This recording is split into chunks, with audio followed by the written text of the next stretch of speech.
جماعت احمدیہ یہ دعویٰ کرتی ہے کہ ان کے ہاں خلافت کا نظام ہے اور یہ ان کے سچا ہونے کی دلیل ہے۔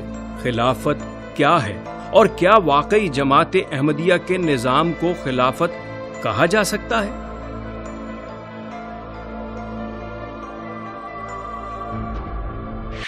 خلافت جو ہے وہ اصل میں it is a political concept. اس کا مقصد یہ ہے کہ مسلمانوں کا جو حاکم ہے وہ نبی کریم صلی اللہ علیہ وسلم کا خلیفہ ہوتا ہے، ان معنوں میں کہ وہ آپ صلی اللہ علیہ وسلم کے بعد دین کا اور دنیا کا اقتدار استعمال کرتا ہے۔ تو یہ خلیفہ امیر المومنین کے معنی میں ہے اور اس کے لیے ایک منظم معاشرہ اور ریاست کا ہونا اور حکومت کا ہونا ضروری ہے۔ تو خلیفہ جو ہے وہ بنیادی طور پر پولیٹیکل کانسیپٹ ہے جس میں ریاست کا اور اقتدار کا تصور وابستہ ہے۔ تو ان معنی میں قادیانیوں کے پاس نہ کوئی ریاست ہے اور نہ کوئی اقتدار ہے، اور وہ تو خود دوسروں کے طفیل دوسرے کے ملکوں میں جا کے پناہ لے کے کچھ مکانوں میں یا کوٹھی میں یا جگہ میں، پاکستان میں بھی وہ ایک خاص شہر میں تھوڑی سی جگہ پہ رہتے تھے، چھوٹا سا شہر ہے۔ تو یہ ان معنی میں خلافت نہیں ہے۔ خلیفہ وقت جی یہ تو ایک انہوں نے یعنی کہ اپنی جماعت کو بھی اور پوری دنیا کو دھوکہ دیا ہے کہ اس کا نام خلیفہ وقت رکھ دیا۔ اصل میں تو یہ جماعت احمدیہ کا بادشاہ ہے اور بادشاہ جو حکم دیتا ہے وہ نیچے ماننا پڑتا ہے۔ تو اس لیے اگر وہ ابھی چاہیں اس کے لیے میں آپ کو مثال دے سکتا ہوں۔ یہ جو نظارت امور عامہ کے امیر ہیں، ناظر ہیں سلیم الدین صاحب، اگر یہ ابھی بادشاہ کے خلاف کوئی بات کر دیں تو بادشاہ 1 منٹ میں ان کو سائڈ پہ کر سکتا ہے، نہ بھی کریں بس بادشاہ کو پتہ چلا کہ یہ میرے پسند کا بندہ نہیں ہے تو یہ بادشاہ سلامت اس کو فارغ کر دیں گے۔ تو یہ خلیفہ وقت کا نام دیا گیا ہے، یہ اصل میں بادشاہت ہے۔ خلیفہ وقت کی اطاعت اصل میں اس طرح ہوتی ہے کہ بچپن میں جب ہم اسلامیت پڑھتے ہیں تو ہم سب سے پہلے تو محمد رسول اللہ کا نام لیتے ہیں صلی اللہ علیہ وآلہ وسلم، اس کے بعد خلفائے راشدین آ جاتے ہیں۔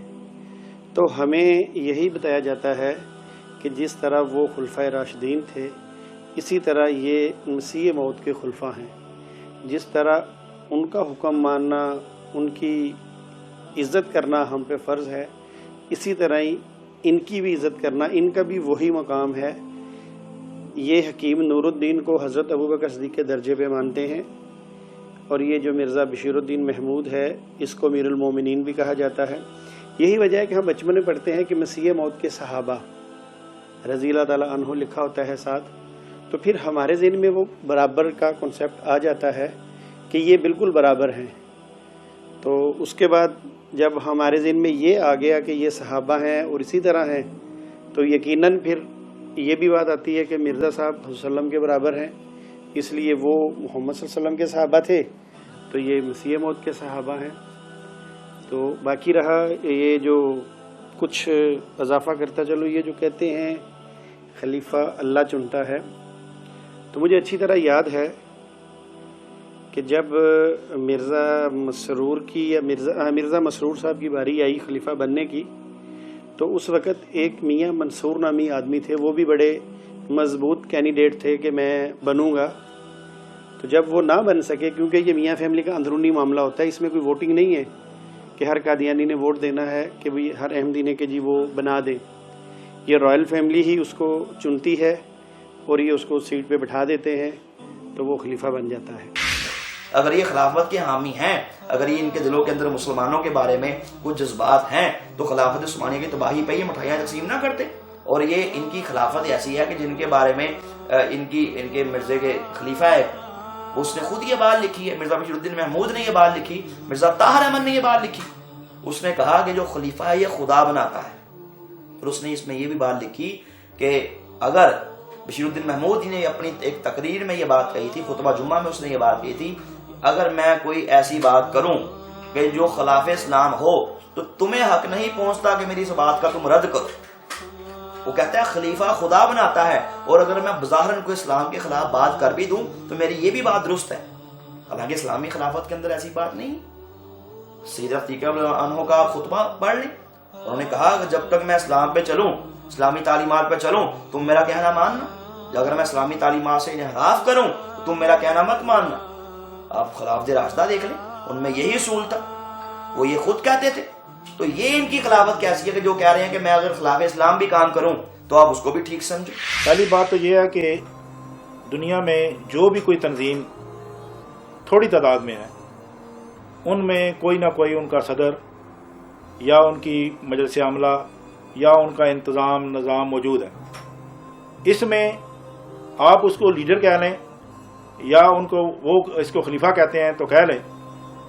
ان سے بڑی جماعتیں پاکستان میں بھی موجود ہیں جن کا کوئی نہ کوئی ایک لیڈر ہے، جماعت اسلامی ہو یا اور تنظیمیں جو موجود ہیں. بلکہ یہ جو تبلیغی جماعت ہے، ان کے ممبران احمدیوں کی نسبت بہت زیادہ ہے، کئی گنا زیادہ ہیں. ان کے اندر نظام بھی بہت اچھا ہے، ان میں تبلیغی جذبہ بھی بہت زیادہ ہے احمدیوں کی نسبت. اور وہ جماعت اپنے ممبران سے چندہ بھی وصول نہیں کرتی، ان پہ کوئی مالی بوجھ بھی نہیں ڈالتی. اس کے باوجود وہ لوگ جوک در جوک رائے ونڈ میں جاتے ہیں اور جا کے اپنے امیر کے انڈر اپنی خدمات پیش کرتے ہیں. اور نہ صرف پاکستان بلکہ دنیا میں وہ تبلیغی نظام انہوں نے چلا رکھا ہے. فرق صرف یہ ہے کہ ان کا جو ہیڈ ہے وہ اپنے آپ کو خلیفہ نہیں کہتا، اور وہ یہ سمجھتا ہے کہ خلافت جو ہے اس کا تقدس کیا ہے. قادیانیت یہ ایک سوشل فینامینا ہے اور اس کے بہت سارے اسپیکٹ ہیں. اس کو اسٹڈی کرنے کے لیے ان میں رہنا بھی چاہیے تاکہ پتہ چلے کہ ان کا طرز احساس کیا ہے.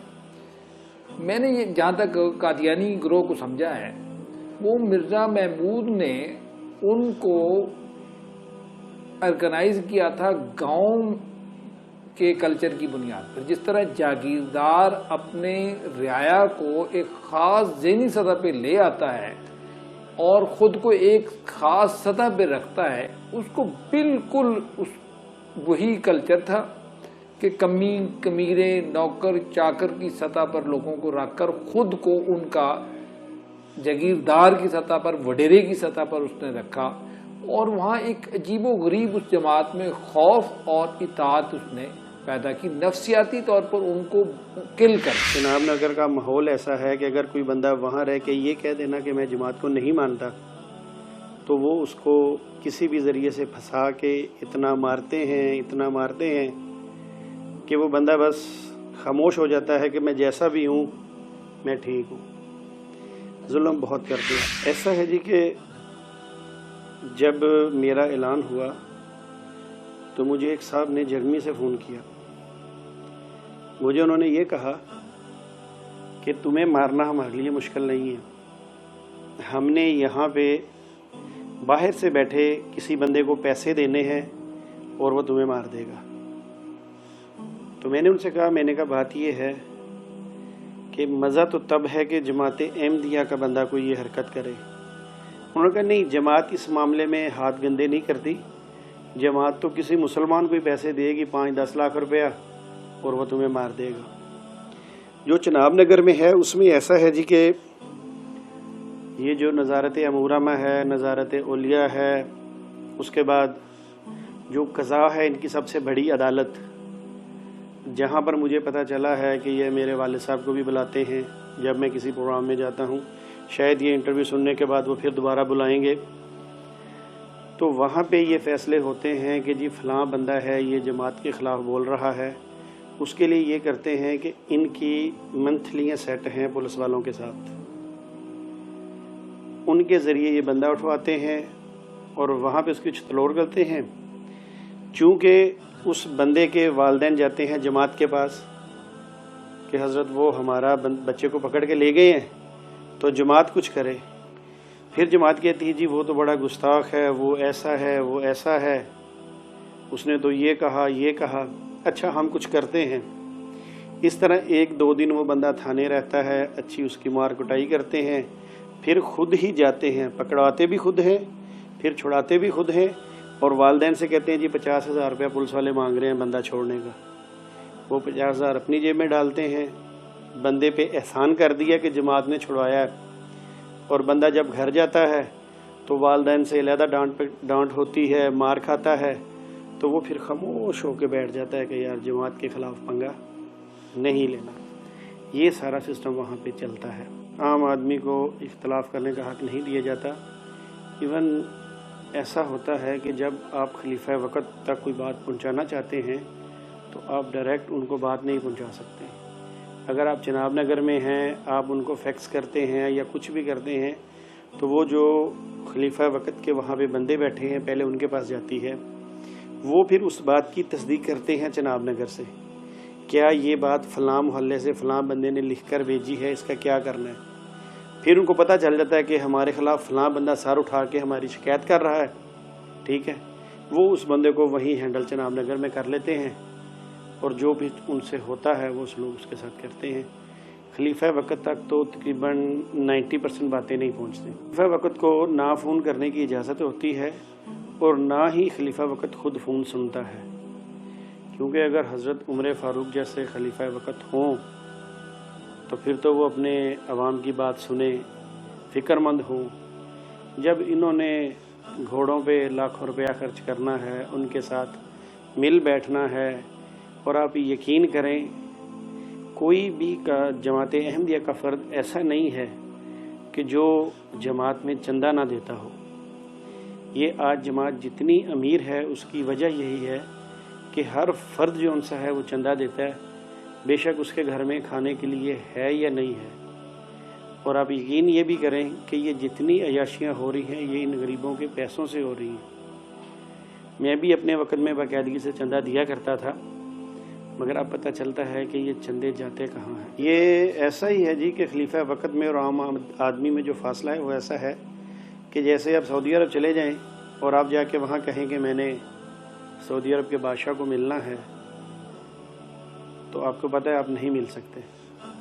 اسی طرح خاص کر کے اگر آپ نے کوئی کمپلین کرنی ہے پھر تو آپ بالکل ہی سوچنا ہی چھوڑ دیں کہ آپ خلیفہ وقت کے پاس پہنچ جائیں گے۔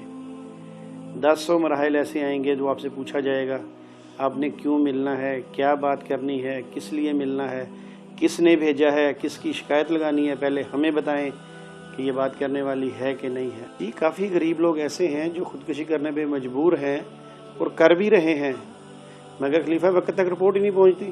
کیسے پہنچے؟ تو اس لیے جس خلافت کا نظام یہی ہے کہ اپنے چہیتوں کو لا کے اوپر بٹھا دیا اور جو اصل بندے ہیں ان کو دبا دیا، تو وہ خلافت کیسی؟